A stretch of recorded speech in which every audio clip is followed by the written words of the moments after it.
ছিলেন ছাত্র শিবিরের দুর্ধর্ষ ক্যাডার।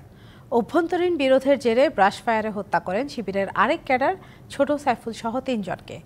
মামলা থেকে বাঁচতে আওয়ামী লীগে যোগ দিয়ে বাগিয়ে নেন ২ নম্বর জালালাবাদ ওয়ার্ড আওয়ামী লীগের সভাপতির পদও। তবে শেষ রক্ষা হয়নি জামাই কাশেম ও বাইট্টা ইউসুফের। চট্টগ্রামে বালুরছড়ায় চাঞ্চল্যকর ট্রিপল মার্ডার মামলায় তাদের মৃত্যুদণ্ড দিয়েছে আদালত। চট্টগ্রামে ছাত্র শিবিরের অভ্যন্তরীণ বিরোধের জেরে ২০০৪ সালের ২৯ জুন বালুছড়া এলাকায় দিন দুপুরে AK-47 রাইফেল দিয়ে ব্রাশ ফায়ার করেন শিবিরের দুর্ধর্ষ ক্যাডার জামাই কাশেম, বাইট্টা ইউসুফ, গিট্টু নাসির ও ফয়েজ মুন্না। ঘটনাস্থলেই নিহত হয় শিবিরের আরেক ক্যাডার ছোট সাইফুল ও তার বড় ভাই আলমগীর। আহত হয়ে চিকিৎসাধীন অবস্থায় পরে মারা যান বোন মনোয়ারা বেগম।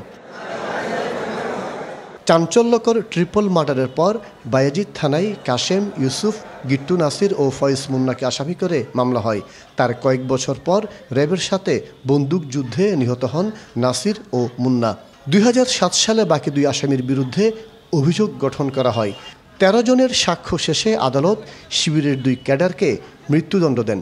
আসামি যারা ডগে আছে তাদের বয়স বিবেচনার সুযোগ নেই। ঘটনার সময় তারা ছিল 50 থেকে 52 বছর বয়স ছিল।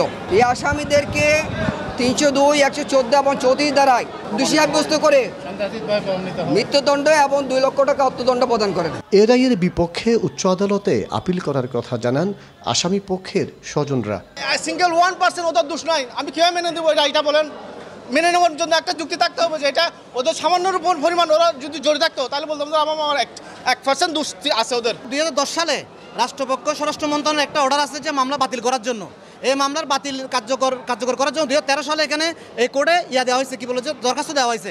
এটা কার্যকর না করে একতরফাভাবে ওনাদেরকে সাজা দেওয়া হয়েছে। মামলা থেকে অব্যাহতি পেতে কাশেম ও ইউসুফ আওয়ামী লীগে যোগ দেন।